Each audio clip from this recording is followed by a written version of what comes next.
Yes hello everybody, कैसे हैं आप सभी लोग। मैं हूं आपका होस्ट और आपका दोस्त देव और स्वागत करता हूं मैं आप सभी लोगों का एक बार फिर से मेरी इस प्यारी सी यूट्यूब चैनल पे।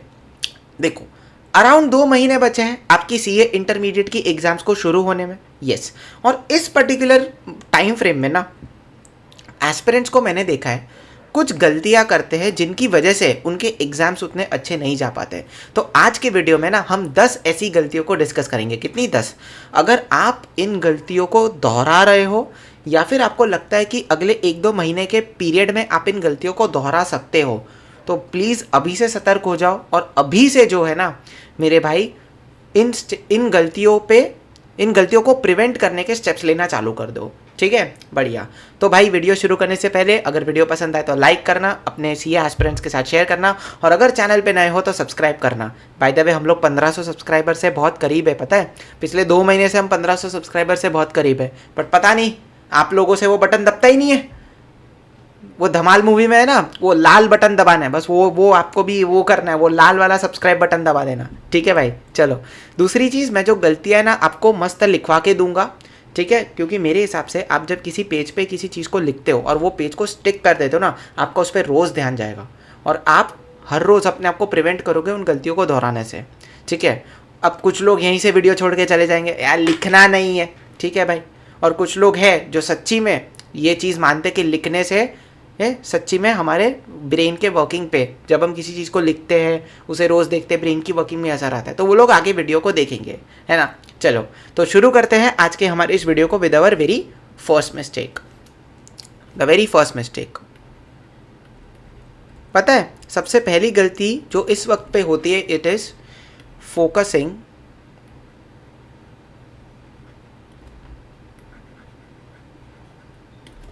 ओनली ऑन big topics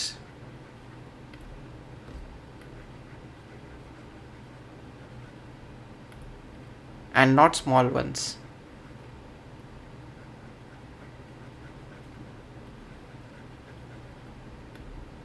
ये टॉपिक्स का स्पेलिंग ज़रा सा सही कर देता हूँ, चलो।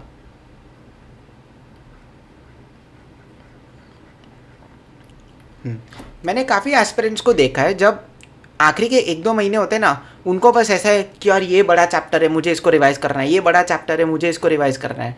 मेरे भाई, बड़े चैप्टर से बड़े सवाल तो एग्ज़ाम में आ जाएंगे, बट जस्ट इमेजिन जब इतने बड़े चैप्टर से सवाल आते हैं ना, तब उसमें स्टेप्स भी कितने सारे इन्वॉल्व होते हैं। एंड आप सारे स्टेप्स को सही करो, आप पूरे क्वेश्चन को सही करो, इसके चांसेस टेक्निकली थोड़े से कम होते हैं। ठीक है, देखो यार, I am not speaking about toppers. मैं हमेशा से एवरेज स्टूडेंट ही हूँ, तो इसलिए मैं आपको एक नॉर्मल सीए स्टूडेंट के पॉइंट ऑफ व्यू से बताता हूँ कि भाई बड़े चैप्टर्स के सवाल हर बार करेक्ट हो ऐसा ज़रूरी नहीं है।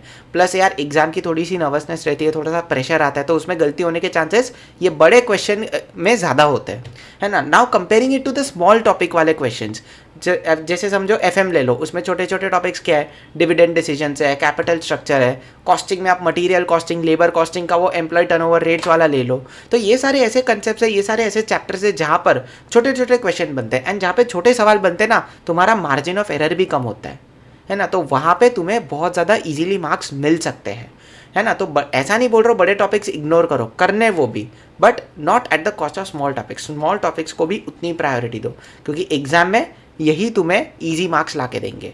ठीक है, ये एक गलती दो। दूसरी गलती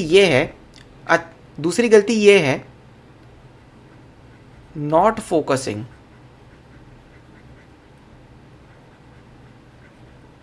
on making at least one group strong.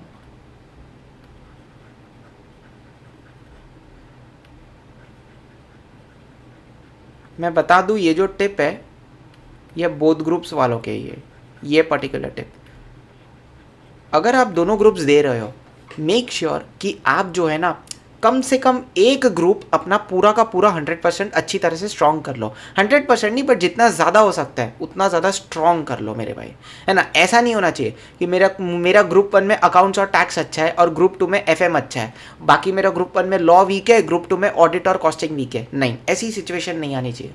Group 1 के तीनों सब्जेक्ट्स, अगर मैं बोलता हूँ कि ग्रुप 1 स्ट्रॉन्ग करना है, मतलब ग्रुप 1 के तीनों सब्जेक्ट्स पे आपकी अच्छी कमांड होनी चाहिए। अब वो कैसे, उसके लिए मैं अलग अलग टाइप के वीडियोस बना ही रहा हूँ। जैसे अभी रिसेंटली हमने लॉ और ऑडिट की राइटिंग प्रैक्टिस कल ही इस चैनल पे की थी। इसके पहले लॉ और ऑडिट में आंसर्स कैसे लिखने हैं उसके टिप्स के बारे में भी हमने बात की थी, है ना। तो उसके लिए तो वीडियोस आते ही रहते हैं, बट मेक श्योर कि दोनों में से कोई भी एक ग्रुप के सारे सब्जेक्ट्स पे आपकी अच्छी कमांड हो। ठीक है, it may be group 1, it may be group 2। ऐसा नहीं है कि ग्रुप 1 ही स्ट्रॉन्ग करना है या ग्रुप 2 ही स्ट्रॉन्ग करना है। कोई भी एक ग्रुप लो, बट उसको एकदम रॉक सॉलिड बना दो। ठीक है, ये गलती आपसे हो सकती है कि आप दोनों में से एक भी ग्रुप को अच्छी तरह से स्ट्रॉन्ग ना करो। अच्छा, तीसरी गलती,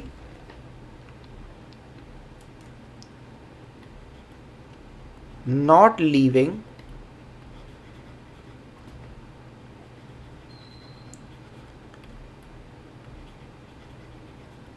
लास्ट 1.5 मंथ्स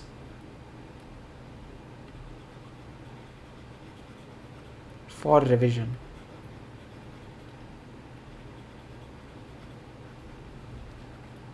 ठीक है, ये सब के लिए अब समझना।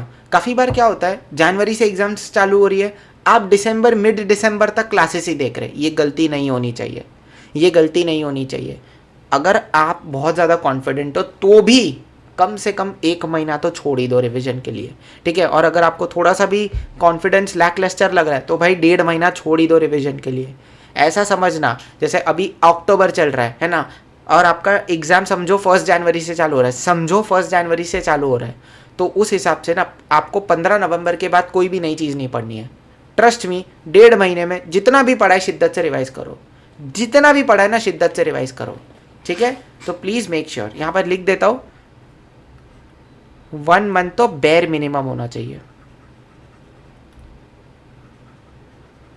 ये भी कब, जब आपका कॉन्फिडेंस एकदम पीक पर हो, और कॉन्फिडेंस थोड़ा लैकलस्टर चल रहा है तो 1.5 महीना छोड़ ही देना रिवीजन के लिए। ठीक है, ये चीज़ ध्यान रखना। अच्छा, चौथी, not giving priority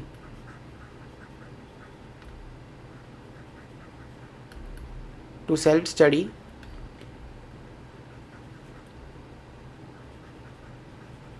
over classes. ये भी एक गलती है।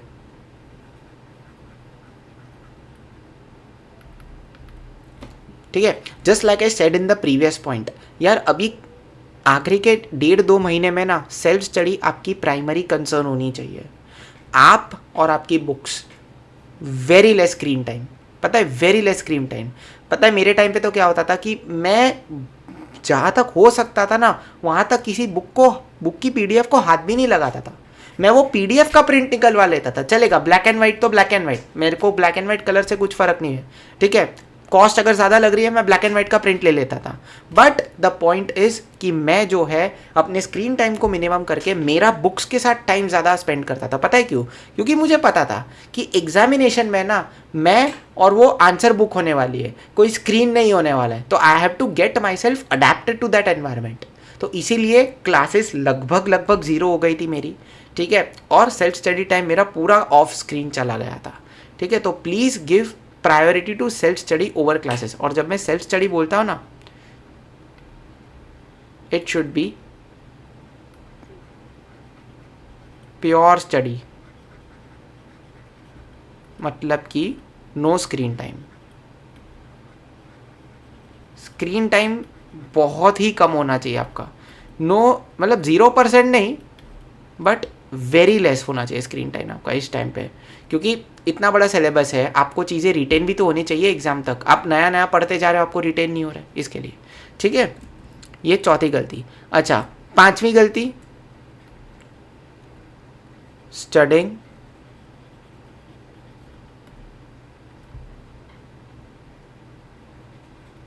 all 7 days for a fixed time। देखो यार, ये ये टिप ना सिर्फ क्लासेस के लिए अप्लाई होती है कि मुझे सिर्फ रोज़ 2 घंटा क्लास देखनी है, मुझे 3 घंटा क्लास देखनी है, मैं आज देखूँ या कल को देखूँ, क्लास तो 2 घंटे की होने वाली है। ये जो चीज़ है ना, ये क्लासेस के लिए होती है, सेल्फ स्टडी के लिए नहीं। Make sure your self study is quality based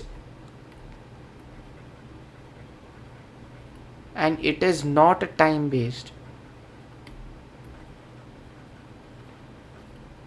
ऐसा मत सोचना कि मुझे भी आज 8 घंटा पढ़ना है, कल 8 घंटा पढ़ना है, परसों 8 घंटा पढ़ना है, उसके बाद 8 घंटा पढ़ना है, ऐसा नहीं। आज 8 घंटे का रेजोल्यूशन बनाया है तो पहले दिन ज़्यादा जोश में रहोगे तो 9 घंटे भी पढ़ लोगे, दूसरे दिन थके हुए होगे तो 4 या 5 घंटे भी हो जाएंगे, तीसरे दिन नॉर्मल रहेगा 8 घंटे पढ़ोगे। It's okay, it's okay. ये जो बट ये जो 9, 4, 8 ये जब तुम घंटे पढ़ोगे ना, make sure you take out your best quality, है ना, you take out your best quality. देखो मैं आज 9 घंटे पढ़ता हूँ और कल 5 घंटे पढ़ता हूँ तो कितने 14 घंटे, या फिर मैं आज 7 घंटे पढ़ता हूँ एंड कल 7 घंटे पढ़ता हूँ, दोनों दिन में मिला करके तो मैंने 14 घंटे ही पढ़ा ना, 14 घंटे जितना ही काम किया। But the difference in the first and the second case is that कि मेरे पहले केस में 2 दिन में मिला करके जो 14 घंटे थे वो सारे के सारे प्रोडक्टिव थे, वो सारे के सारे प्रोडक्टिव थे। और जो दूसरे केस में थे उसमें से 14, उस केस में 7+7 वाला रेशियो था, बट सारे के सारे 14 घंटे मेरे प्रोडक्टिव नहीं थे। यहाँ पे फ़र्क पड़ेगा तुम्हारा, समझा। अब छठा पॉइंट ये है मेरा, यस, ये अरे याद रखना,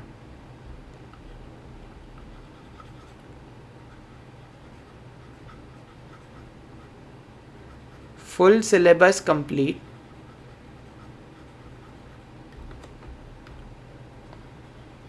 ओनली देन एग्जाम क्लियर।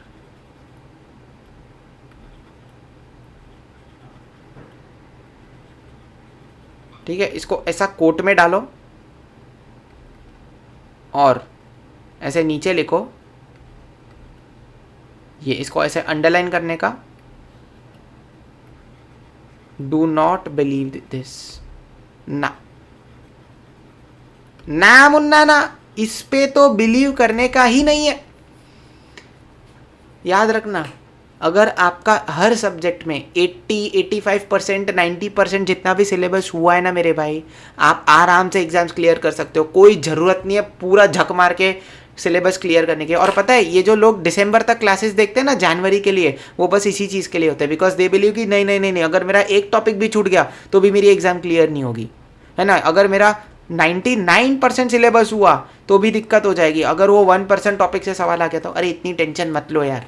तुम्हारा, मैंने बोला ना 80 नहीं, 80 कम है, अगर तुम्हारा 85% सिलेबस भी कंप्लीट है ना, तो भी मेरे भाई आप इफेक्टिवली एग्जाम्स को क्लियर कर सकते हो। ट्रस्ट मी ऑन दिस, ठीक है। तो टेंशन नहीं लेने का कि मेरा 95% ही सिलेबस हुआ है, मेरा 96% सिलेबस नहीं हुआ है, टेंशन नहीं लेने का। If it is above 85 then you are at a safe position, ठीक है। बस रिटेन करना है, रिवाइज करना है और दिमाग में चीज़ें और अच्छे से जितनी ज़्यादा हो सके बिठा के रॉक सॉलिड करनी है। नेक्स्ट, 7वीं गलती जो आप कर सकते हो, yes, not practising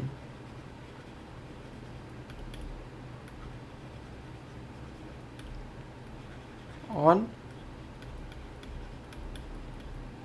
ICAI specimen answer book.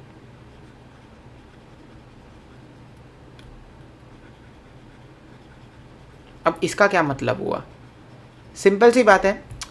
तुम्हें पता है इंस्टीट्यूट ने अपने जो BOS पोर्टल है ना, BOS पोर्टल, उसमें स्पेसिमेन आंसर बुक की कॉपीज़ डाली है। मतलब आपके आंसर बुक का जो पहला पेज है वो किस तरह से दिखेगा, उसमें काफ़ी बार पता है OMR के सर्कल्स होते हैं, MCQ को सर्कल तुम्हें करना पड़ता है वहाँ पे, फिर तुम्हारा रोल नंबर भरना पड़ता है, फिर वो रोल नंबर के OMR को सर्कल करना पड़ता है। याद रखना, आज के बाद जब भी कोई भी टेस्ट देने बैठो, चाहे वो मॉक टेस्ट हो, चाहे इंस्टीट्यूट की RTP हो, कोई भी कुछ भी हो, मेक श्योर कि इंस्टीट्यूट की एक आंसर बुक अपने सारे रफ पेजेस से पहले रखना।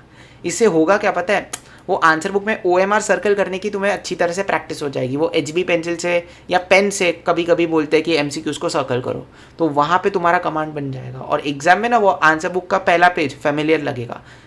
छोटी सी टिप है बट इससे तुम्हारे एग्जाम के कॉन्फिडेंस में पहले फ़र्क पड़ेगा, ठीक है। जब एक्चुअल आएगा तब तुम्हें लगेगा ही नहीं कि भाई ये हमारा एग्जाम पेपर है। You will just treat it like another practice paper and you will give your best, क्योंकि कॉन्फिडेंस आ जाएगा। इनिशियल इंप्रेशंस कहते हैं ना, ध्यान रखना। तो ये गलती मत करना। 8वीं गलती जो एस्पिरेंट्स इस पर्टिकुलर स्टेज पर कर सकते हैं, नॉट कवरिंग ICAI मटेरियल।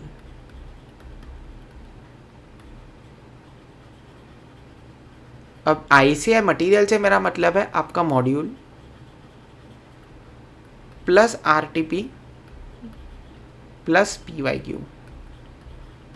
भैया MTP नहीं, अगर समय मिला तो मॉड्यूल RTP PYQ के बाद MTP भी करना। बट MTP में मैंने देखा है जिस तरह से क्वेश्चंस फ्रेम होते हैं ना, वो उतने ज़्यादा एग्जाम क्वेश्चन से रिलेटेबल होते नहीं है ना। बट जो मॉड्यूल में सवाल दिए गए, जो RTP में दिए जाते हैं और जो प्रीवियस ईयर में ऑलरेडी पहले पूछे होते हैं, उससे काफ़ी ज़्यादा रिलेटेबल सवाल एग्जाम में आते हैं, ठीक है। ये मेरा ऑब्जर्वेशन है CA इंटर के लिए, है ना। तो मेक श्योर कि एटलीस्ट इतना तो आप लोग प्रैक्टिस कर ही लो। इसके बाद अगर बाहर से कोई दूसरा मटेरियल स्कैनर वगैरह लेना है लो, बट पहले इतना करो। केस स्टडीज़ ICAI की मॉड्यूल में भी है, केस स्टडीज़ इंस्टीट्यूट हर बार RTP में भी डालता है, केस स्टडीज़ PYQs में भी है। तो केस स्टडी के लिए किसी और का स्कैनर लो, इससे पहले make sure you have covered all this, ठीक है, ध्यान से। और 9वीं गलती जो आप कर सकते हो, ignoring ICAI module examples.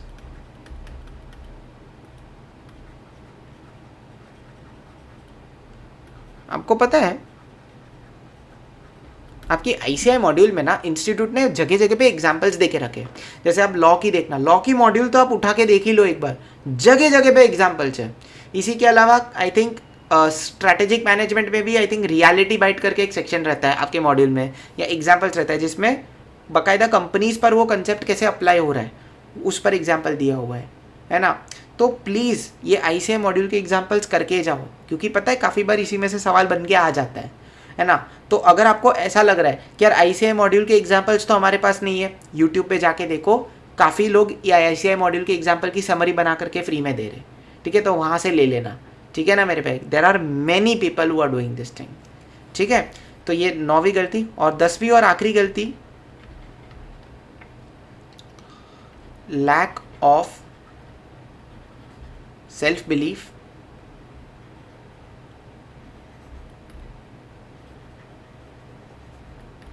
And God's plan.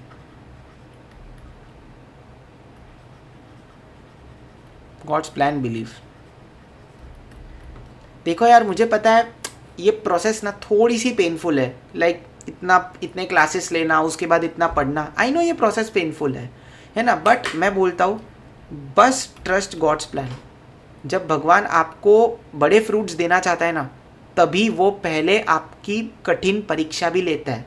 अपन कहते हैं ना, बहुत कुछ गलत होगा सब कुछ सही होने से पहले। तो ये जो बहुत कुछ गलत वाला फेज़ है वो तब तक चलेगा जब तक आप CA नहीं बन जाते हो। बट सब कुछ सही वाला जो फेज़ है ना, ट्रस्ट मी, आप CA बन के अगर किसी अच्छी कंपनी में जॉब करते हो या फिर अपनी खुद की प्रैक्टिस चालू कर ले हो, एक बार वो एस्टैब्लिश हो जाएगा ना मेरे भाई, एक बार वो एस्टैब्लिश हो जाएगा और 1-2 साल के बाद आप पीक पे आ जाओगे, उसके बाद ये सब कुछ सही होगा वाला फेज़ चालू हो जाएगा। ट्रस्ट मी, ये CA बनने के पहले 1-2 साल तक ही बहुत कुछ गलत होगा वाला फेज़ चलता है। एंड इसमें भी पेक्युलरली आप जब तक आप CA फाइनल क्लियर करके CA नहीं बन जाते तब तक। तो believe in God's plan and self believe भाई। भगवान को आप पर भले कितना ही भरोसा हो, आपको भगवान पे भले ही कितना ही भरोसा हो, बट जब तक आपको खुद पे भरोसा नहीं होगा तब तक आप एक्शन थोड़ी लोगे, है ना। तो एक्शन लोगे तो भगवान देखेगा, तो भगवान फल देगा। मतलब ऐसे फल के लिए कभी भी भगवान को रीच नहीं करने का, सही इंटेंशंस भी रखने के, बट गॉड सीज इट कि यार ये एक्शन कर रहा है तो मुझे इसकी मदद करनी चाहिए।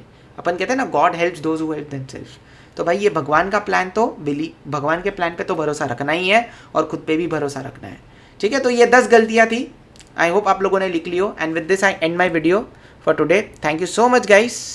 एक minute, thank you so much guys.